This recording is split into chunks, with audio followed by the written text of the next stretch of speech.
Muy buenas, os vamos a presentar el nuevo proyecto que está en los 300 de Draco, que tenemos aquí un enlace en la caja del vídeo con el que podéis conocer un poquito más de PorArthur.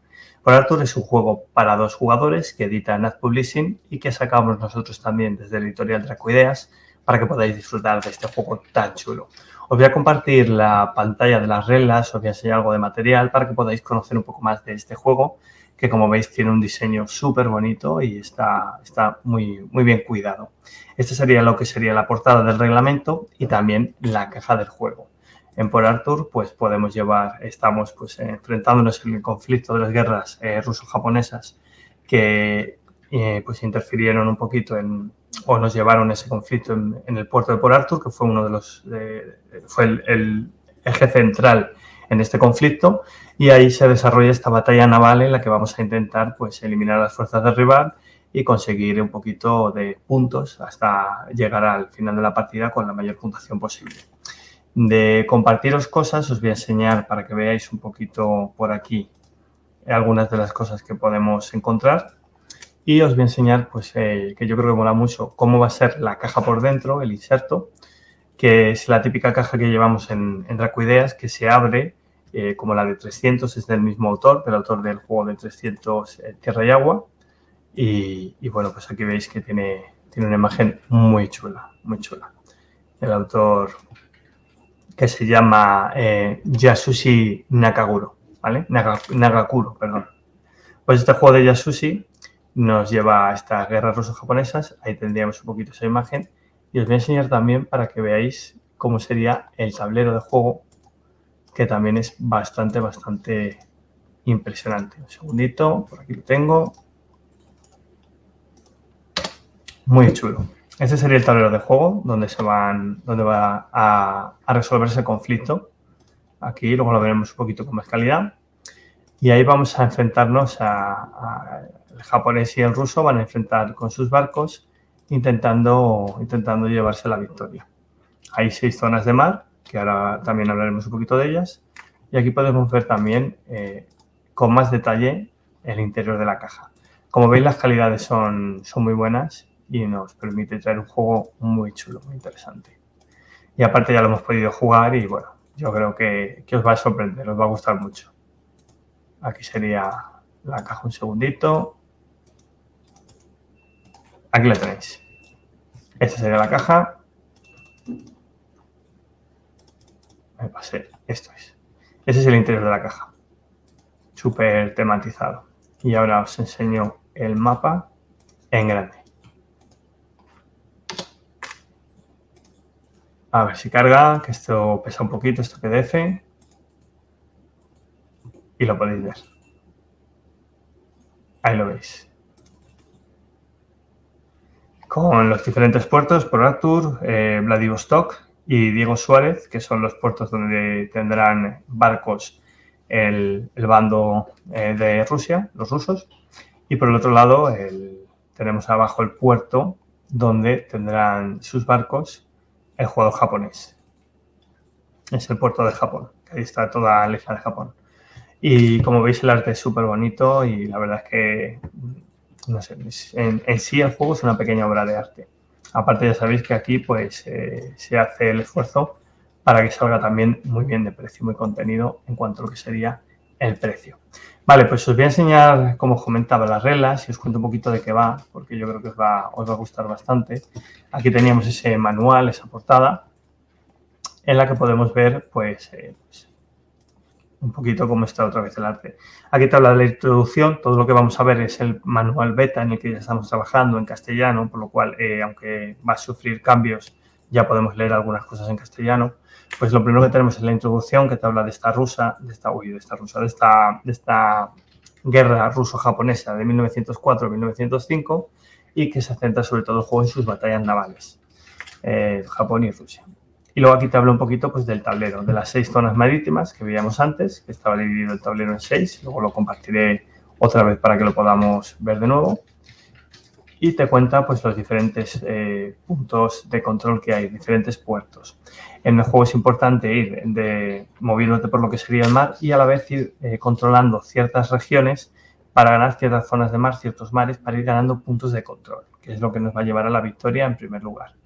Los puntos de control nos los vamos a llevar si nuestro bando, por ejemplo, si los rusos solo tienen presencia en una zona del mar, se llevarán los puntos de control de esa zona. Si ambos jugadores tienen barcos, tienen pues, efectivos en ese sitio, nadie se llevará el control. Y si los tiene el japonés, pues el japonés se llevará puntos, pero el japonés no puntúa por todas las zonas marítimas, puntúa por algunas. A cambio, pues el japonés por lo que tiene es la suerte de tener un montón más de flota al principio de la partida y el jugador ruso pues recibirá unos cuantos refuerzos en turnos posteriores, en el turno 4 y en el turno 5. Así que el jugador ruso tendrá que ir aguantando un poquito, ir intentando conseguir algunos puntos, arrebatándole todo el terreno posible al jugador japonés para que cuando lleguen los refuerzos en el turno 4 sea lo suficientemente potente para poder ganar. Aquí vemos un poquito pues los diferentes componentes que tenemos y que vamos a utilizar en el juego.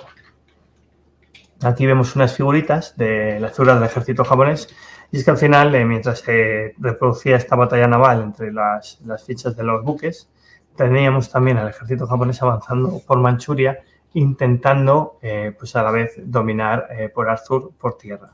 Y eso se representa en el juego por estos kunipel, estos contadores figuritas que van a ir avanzando a lo largo de la partida para intentar quitarle al jugador ruso algunas de sus opciones de victoria. De hecho, si avanzan mucho, pueden incluso llegar a bloquear el puerto de tal manera que no pueda haber reparaciones o de tal manera incluso que se destruya todo el puerto, que el puerto quede destruido. Así que es una parte importante para el jugador japonés. Luego aquí vemos un poquito las fichas que tenemos de juego, que tenemos 50 fichas para cada uno, para los buques de guerra japoneses y rusos. Y os voy a enseñar, os voy a compartir, que los tengo también por aquí para que las veáis. Detengo por aquí y comparto para poder verlas en grande. Aquí las tenemos. La plancha. Bueno, aquí vemos la plancha, ¿vale? Estos son los buques, en este caso son los buques del jugador ruso. Y vemos que tienen unos valores con un dado dibujado. Ese es su factor de velocidad, un factor de movimiento. Al final, cuando juntes un montón de barcos juntos en una misma zona, la clave o lo ideal es intentar tener números altos, porque cuando te quieras mover tendrás que lanzar un dado de 6 y si sacas igual o menos te moverás, pero si sacas más, tus barcos no se moverán de la zona. Luego ese número que veis con un 4 y un 5 arriba a la izquierda son las rondas en las que aparecen estos barcos porque no están disponibles desde el inicio de la batalla. Y el número de la derecha, el que está abajo a la derecha, es su potencia de fuego, que también es importante a la hora de combatir. Es algo que nos va a interesar. Luego también arriba a la izquierda veis que hay un simbolito de un ancla con un fondo diferente. Es el puerto al que van a poder regresar los jugadores, del que van a empezar estos buques y al que podrán luego regresar a lo largo de la partida. Vale, pues ahí están un poco estos buques. Estos son los marcadores, el marcador de iniciativa que es súper importante. Y aquí os voy a enseñar también, ahora cuando cargue, lo que sería la trasera, porque la clave es que los buques van a estar por su lado intacto y por su lado dañado. Cuando reciben impactos se quedarán en su lado dañado. Y aquí ya arriba a la derecha tenemos un iconito, que veis que es ese rombo amarillo, que lo que va a hacer es que pues son los puntos de impacto que puede recibir el buque antes de ser destruido. Algunos buques tienen un punto de impacto, otros tienen 2 y otros tienen 3. Así que algunos barcos aguantan mucho más antes de tener que eliminarse. Por aquí podemos encontrar también ahora los buques del jugador ruso, que igual también tiene algunos más potentes y otros menos potentes. Y aquí los vemos, con su arte súper bonito también. Y bueno, este contador que veis a la derecha es el contador de bloqueo por Arthur. Y lo que veis a la derecha del todo, justo del todo con números 1, 2, 3, ese sería para marcar las rondas de juego. Este contador viene aparte, no está incluido en el tablero, para que lo podamos colocar donde nos interese más a lo largo de la partida. Y aquí vemos algunos de los otros buques que igual tienen diferentes puntos de impacto de 1 a 3. Esas serían un poco las planchas de la versión que tenemos ya preparada y vuelvo a compartir por aquí la pantalla de las reglas. Aquí la tenemos. Pues eso, ya os he explicado un poquito cómo funciona la defensa, la potencia de fuego y la velocidad. Y vamos a seguir mirando. ¿Cómo se prepara la partida? Muy sencillo. El jugador ruso pone sus 20 barcos, sus 20 buques en su puerto. Cada puerto puede tener una zona simplemente de puerto donde se colocan los barcos y unos astilleros donde reparar. Todos los puertos tienen un astillero, salvo el puerto de Diego Suárez, que no tiene astillero de reparación. Así que los rusos van a poner, primero va a empezar el japonés, van a poner esos 20 y los rusos van a poner 9 buques en el puerto de Port Arthur y 3 más en Vladivostok. Esos 12 se van a quedar ahí. Aparte se va a poner el contador en cero, el de puntos de victoria, y se van a poner los 11 buques rusos del turno 4 sobre el 4 y los 11 buques rusos del turno 5 sobre el 5. Esos buques aparecerán en ese turno de juego cuando les toque jugar. Y la condición de victoria, que es importante para saber cómo ganamos y cómo perdemos. La partida dura exactamente 6 turnos, ni uno más ni uno menos. Al final del turno 6 se compara la victoria. Es importante que los japoneses avancen hasta la casilla de Mukden en el avance de Manchuria, con los Meeple que veíamos antes. Si no han llegado hasta ahí, directamente al final del turno 6, el jugador ruso es el que gana la victoria, el que se lleva la victoria.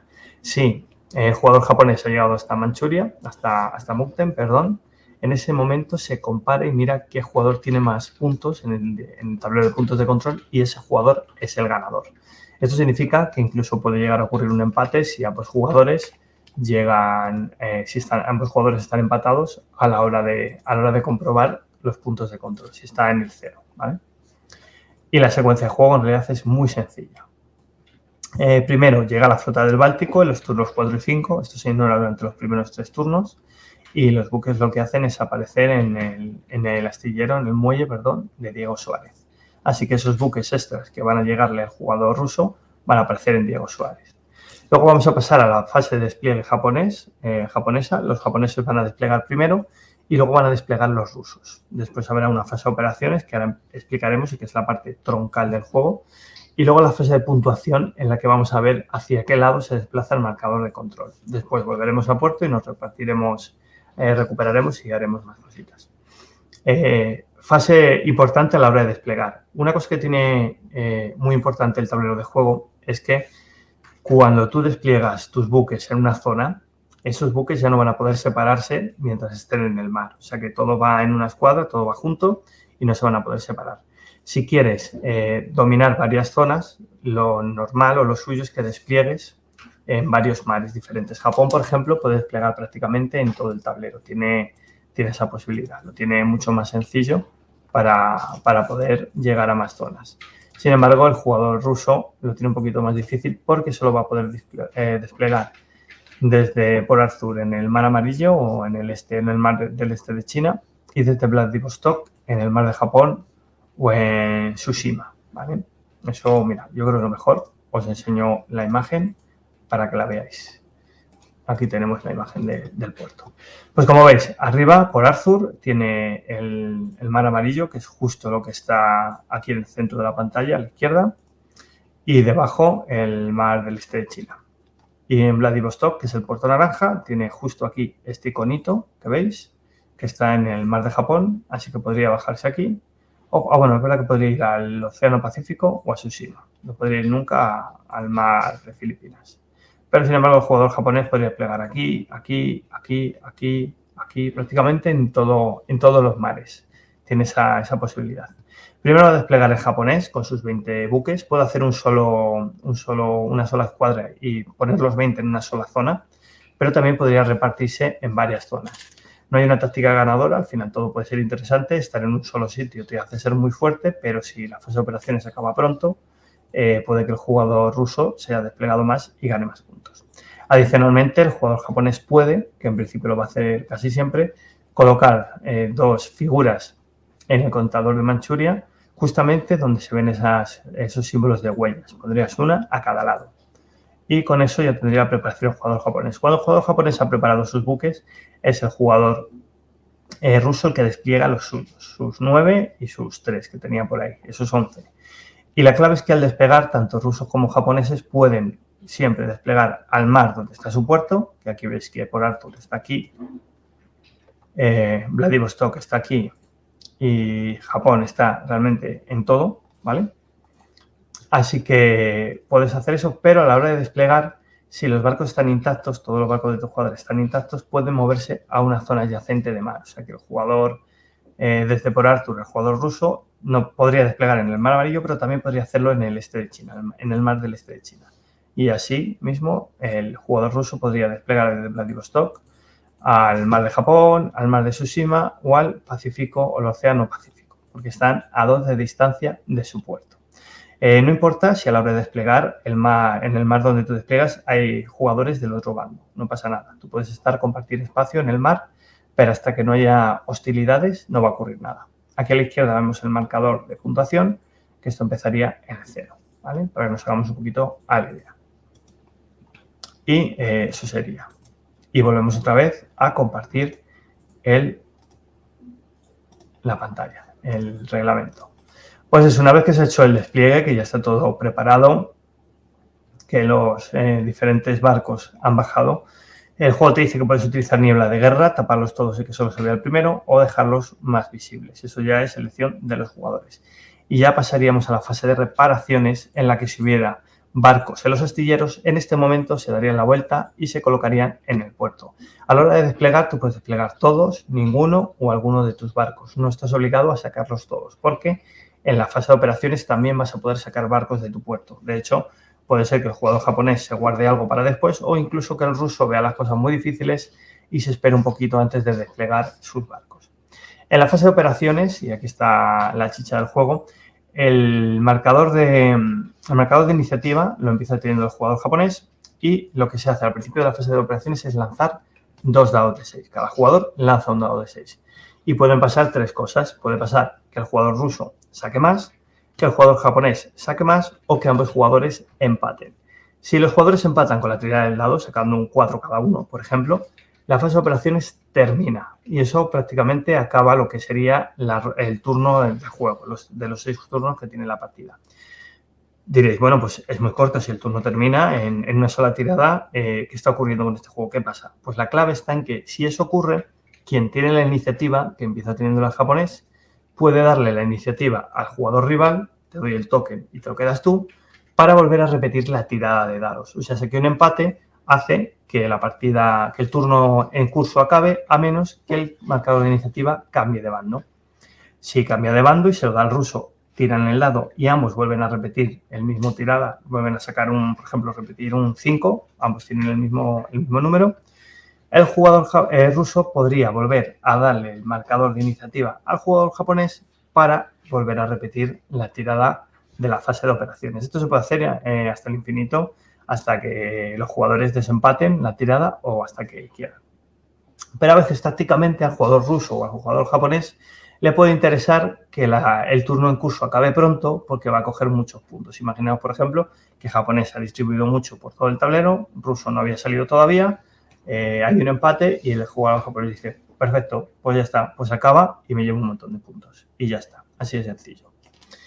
Si uno de los jugadores, aquí tenemos un diagrama de flujos de cómo funciona la fase de operaciones, si uno de los jugadores saca más que el otro, puede llevar a cabo una operación naval. Una operación naval consiste en moverse, consiste en atacar si estás en la misma zona que barcos enemigos o consiste en simplemente pasar, ¿vale?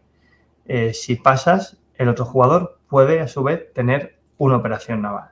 Es la parte en la que el otro puede tener una operación naval. Pero si no pasas y haces una operación naval, si yo como jugador japonés he ganado y hago la operación naval, por ejemplo, de mover y tiene éxito, una vez que yo he movido, se vuelve a lanzar el dado. Ambos jugadores lanzan el dado para seguir con la fase de operaciones. Eso significa que un mismo jugador va a poder hacer varias operaciones seguidas. Va a poder mover en un turno, luego va a poder atacar, luego a lo mejor volver a mover y luego ya a lo mejor en la siguiente pues gana el otro jugador. El juego está así y está bien hecho y a veces también aparte el juego está en cuando te toca a ti pues intentar que no pues ceder el turno y pasar para que el otro jugador pues actúe primero. Si ambos jugadores pasan en una fase de operaciones, la fase de operaciones también termina y en este caso termina definitivamente y no se pasa el marcador de iniciativa. Así que las dos maneras en las que se puede acabar una fase de operaciones es que o ambos jugadores pasen porque están a gusto con el resultado o se empate y no cambie el marcador de juego. ¿Cómo funcionan las operaciones? Ya un poquito más al detalle. En la operación de movimiento de buques tienes que hacer una comprobación de movimiento. Te puedes mover entre zonas marítimas, de una zona marítima a otra adyacente, de una marítima a tu mismo puerto y de tu mismo puerto a una zona marítima. De hecho, ¿para qué puede interesarnos esto? Imagínate que el japonés tiene 10 barcos juntos, con una orden, una operación se vuelve a su puerto y con la siguiente, más adelante, la siguiente o la de después, en vez de salir con los 10, sale con 5. Ahí es cuando puedes dividir tu escuadra y puedes ir sacando poco a poco tus barcos, ¿vale? Así que tú puedes hacer eso, puedes hacer una acción de movimiento para moverte a una zona adyacente de mar, volver al puerto o salir del puerto. Recordad, si no sacaste barcos en el despliegue, los puedes sacar ahora, los que quieras, pero siempre juntos. Cuando mueves de una zona marítima a otra, si mueves a una zona que contiene barcos de tu mismo bando, se unen formando una única escuadra. Eso significa que no puedes tener dos escuadras separadas en la misma zona. Barcos tuyos en la misma zona marítima componen una única escuadra. Y la comprobación de movimiento se usa mirando esos dados que veíamos antes, miramos todos los buques.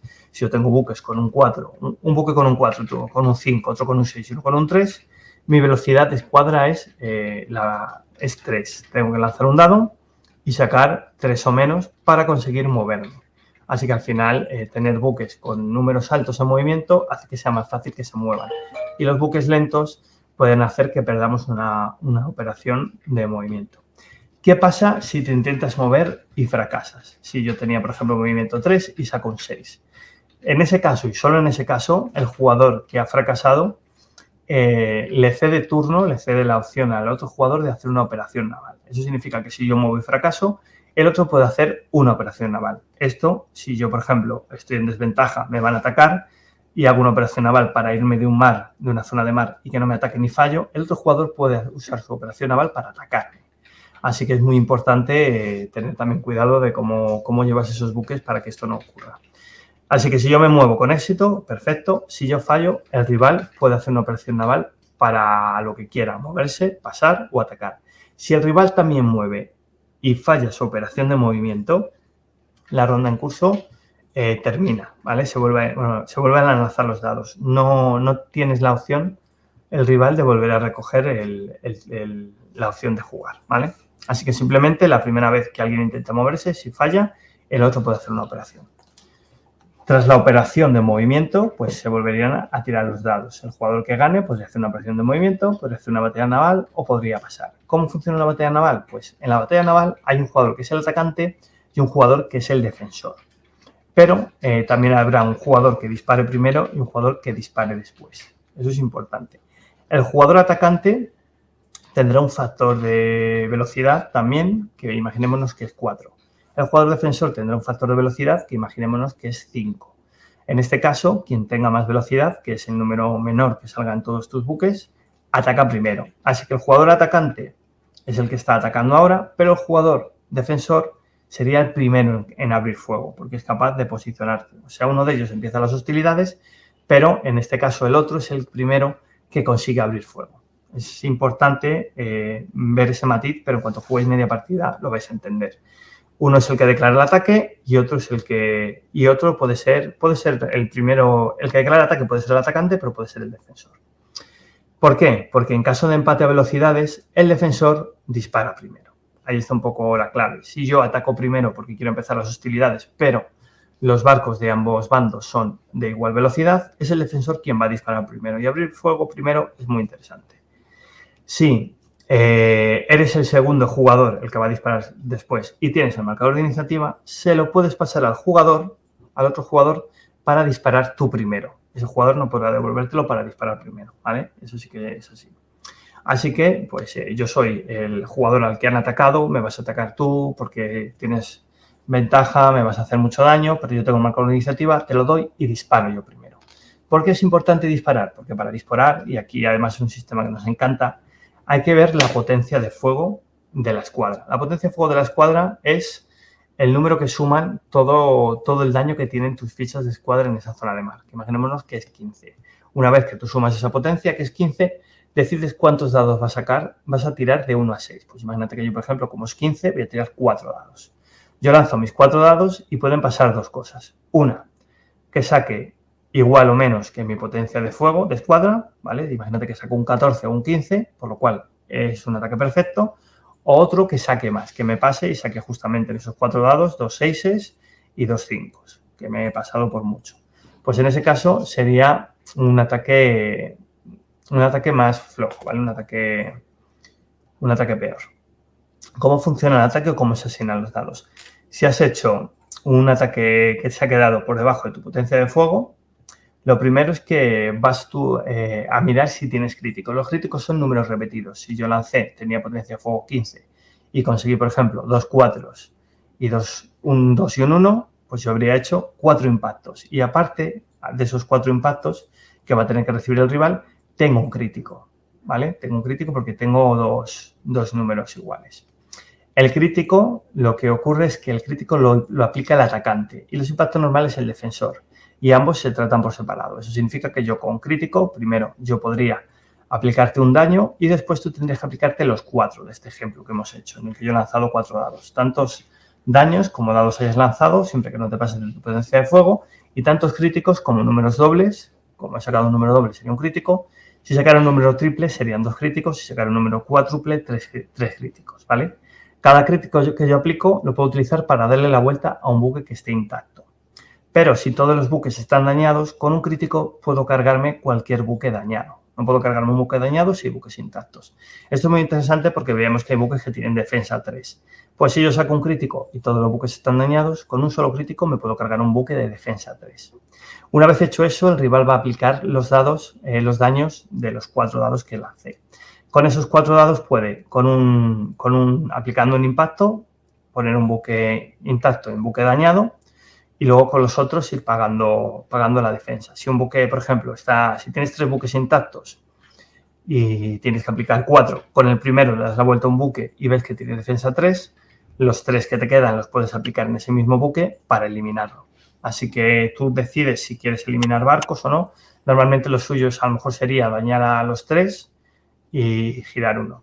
Imagínate, por ejemplo, que tienes un solo buque con defensa 3 y te han hecho 2 impactos.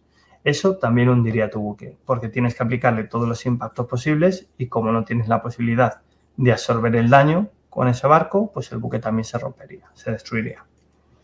Eso sería. Así que así sería el impacto. Si has fallado, si sacaste 16 y tenías 15, lo que tienes que hacer es coger tus dados mayores, por ejemplo, en ese ejemplo tenía 2 6 y sumarlos hasta que saquen menos que tu potencia de fuego efectivo. Por ejemplo, yo tenía 2 6 y un 4, por ejemplo. Pues como mi potencia de fuego era 15, yo sumaría 6 y 6, 12, más 4, 16. Así que simplemente sumaría los 2 6 para hacer 2 impactos. Pero como no ha sido un tiro óptimo, el rival solo aplicaría 2 impactos, los 2 6, y no sería un crítico. Eso significa que simplemente pues te llevarías los daños. Bueno, os estoy dando buena chapa, ¿eh? Espero que más o menos os quede claro cómo funciona todo. Y ahora pasamos a la fase de puntuación, que con esto ya lo tenemos casi hecho. En la fase de puntuación hay que mirar el control de las zonas marítimas. Si tienes barcos y estás tú solo presente en un sitio, pues te llevarás los puntos. Y si hay un barco o una flota, mejor dicho, del rival, nadie se lleva los puntos. La fase de puntuación tiene lugar en el momento en el que se ha acabado la fase de operaciones, o bien porque ambos jugadores han pasado, recordadlo, o bien porque el jugador que tiene la iniciativa en un empate de dados ha decidido no cederla. Pues nada, miramos la zona, miramos los puntos y simplemente pues se mira. Si, por ejemplo, el jugador ruso tiene 6 puntos y el jugador japonés tiene 4, el marcador avanza 2 puntos hacia el lado del ruso. O sea que se hace la diferencia. Si ambos tuvieran 6, no avanzaría, y si ambos tuvieran 3, tampoco. Y luego miramos el desembarco de tropas y el hundimiento de transporte. Se mira el avance de Manchuria. Si el jugador ruso controla una zona marítima de Tsushima o del el mar Amarillo y no hay barcos japoneses, directamente podría destruir las figuras del ejército japonés que hubiera. Si destruye una, gana un punto de control y si destruye las dos, gana 3 puntos de control en total. Sin embargo, si hay buques japoneses y rusos en una zona donde hay un marcador de Manchuria, del avance japonés, el marcador avanza hasta la siguiente casilla vacía y eso va a ir haciendo que podamos ir eliminando opciones del jugador ruso. Recordad que hasta aquí te dice lo que hacen. Podríamos perder el astillero si llega a la colina 203, podríamos perder por Arthur y podríamos hacer un montón de cosas. Una vez hecho eso, pasamos a la fase de retorno a puerto, en la que se completan las reparaciones. Los buques dañados que metimos en el astillero al principio del turno, se recuperan y vuelven a estar presentes en su puerto, ¿vale? Al principio de la partida no tenemos buques dañados, pero cuando empecemos el turno 2 vamos a poder decidir si vamos a ir con los buques dañados a jugar o si los dejamos para que se queden reparados al final del turno 2. Evidentemente, en el turno 6 vas a jugar con todo porque no merece la pena reparar los buques, ya que no va a haber más partida. Una vez que eso ocurre, los barcos vuelven a puerto. Los japoneses siempre llegan al puerto japonés, ¿vale? A los muelles japoneses, pero sin embargo los rusos tienen un icono en el mar y van a ir siempre a la zona de mar que os voy a enseñar que tenga ese icono, según donde estén. Si están, por ejemplo, si el jugador ruso está en Tsushima, los barcos volverán al puerto de Vladivostok, aunque originalmente vinieran de Port Arthur, ¿vale? Y si están, por ejemplo, en el este del mar de China, los buques pueden volver o bien al puerto a Port Arthur o bien pueden volver al puerto de Diego Suárez. Si estuvieran solo en el mar de Filipinas, solo podrían volver al puerto de Diego Suárez, que no tiene astilleros, así que no podríamos mandarlos después a reparar. Así que hay que tener cuidado con, pues bueno, dónde nos quedamos también al final y decidir un poquito cómo nos vamos. Y para terminar, que ya queda muy poquito para terminar este vídeo y para terminar de contaros todo, pues haríamos el mantenimiento, que es importante porque los buques rusos que regresen a un puerto que no tenga astillero, como Diego Suárez o Port Arthur, si ha sido destruido el artillero, se voltearán a su dorso dañado. Los que estuvieran dañados simplemente permanecen dañados porque no hemos tenido el mantenimiento necesario para que se puedan reparar. Eso sería. Hay una iniciativa que aquí te explico un poquito de las operaciones, cómo cambian. Hay unas reglas adicionales para jugar con minas, que bueno, no os he contado mucho, ya lo veréis cuando juegue la partida y un poco cómo funciona. Y luego al final acabamos con un poquito de contexto histórico. Ese es el juego durante esos seis turnos de juego. Al final del turno 6, pues se comprueba la victoria. Si el jugador ruso llegó al sitio que tenía que llegar, japonés llegó al sitio que tenía que llegar con el avance en Manchuria, se comprueban los puntos de control, a ver quién tiene más. Si no llegó directamente, ganaría el ruso, pero normalmente es relativamente fácil llegar y los puntos de control van a ser lo que definan quién ha ganado la partida Port Arthur. Juego a 2 jugadores que está en 2300 de Draco, aquí abajo en la caja del vídeo. Estamos muy contentos de esta edición, creo que es algo muy bonito y poder traerlo en castellano nos parece genial. Aparte, pues el segundo, otro juego más de Yasushi Nagakuro, que yo creo que va a gustar mucho y en el mismo formato que 300 Tierra y Agua, su anterior juego. Así que echadle un ojito a los de 300, apuntaos, que viene con un precio especial y nos veremos en las partidas, que seguramente hagamos muchas para que podáis disfrutar de este juego. Gracias y hasta el siguiente. Adiós.